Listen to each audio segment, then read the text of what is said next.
we should be under no illusion. The viability of the Palestinian Authority will be increasingly at stake if its standing is based on political quicksand. Ultimately, there is no future for the Palestinian Authority without a two-state solution. Reconciliation and negotiations remain essential for achieving the two-state solution. The peace process and reconciliation is not an either-or proposition and must be made compatible by advancing both in a mutually reinforcing way. But for real progress to be made, the time has come for Hamas to make clear where it stands on the central issues at stake. 7 of the Council's Provisional Rules of Procedure. If Israel is serious about the two-state solution, it must recognize the negative impact of continued settlement construction. Palestinian seriousness could be demonstrated by pausing further action in the international arena while talks begin. I invite the representatives of Bangladesh.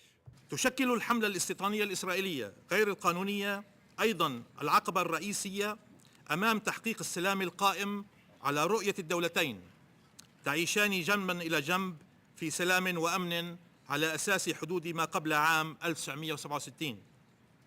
إن وقف البناء الاستيطاني ليس شرطاً مسبقاً لكنه التزام قانوني.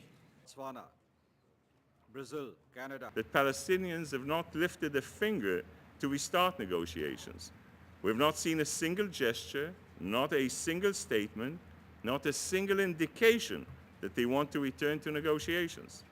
Just 10 days after President Abbas spoke to the entire world about his commitment to a two-state solution, his political party, the Fatah, released a new logo that completely erased the state of Israel from the map. Cuba, the Democratic People's Republic of Cuba. Thus, the United States remains fully committed to direct negotiations, and we will continue to work vigorously toward that end.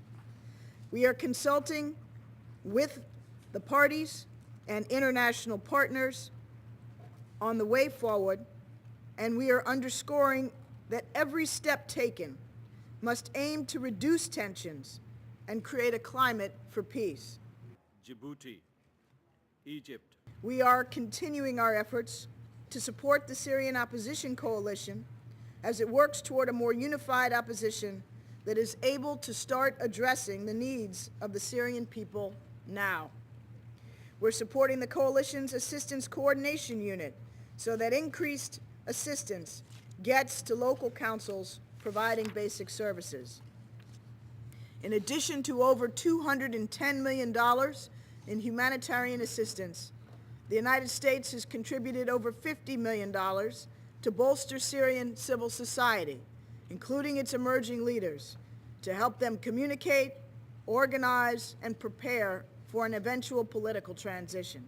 Iceland, Iraq, India, Indonesia. The history and politics of the Israeli-Palestinian conflict show that serious external leadership is also required to reinvigorate a return to negotiations. We look in particular to the United States to show that leadership and to drive the peace process forward. The United Kingdom, with our European partners, stand ready to offer significant political and practical support. The Islamic Republic of Iran. We must be realistic.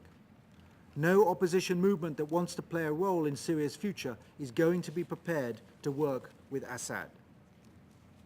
You can make a strong moral argument for Assad's departure, but there is an equally strong practical reality. Any transition that involves him is simply not sustainable.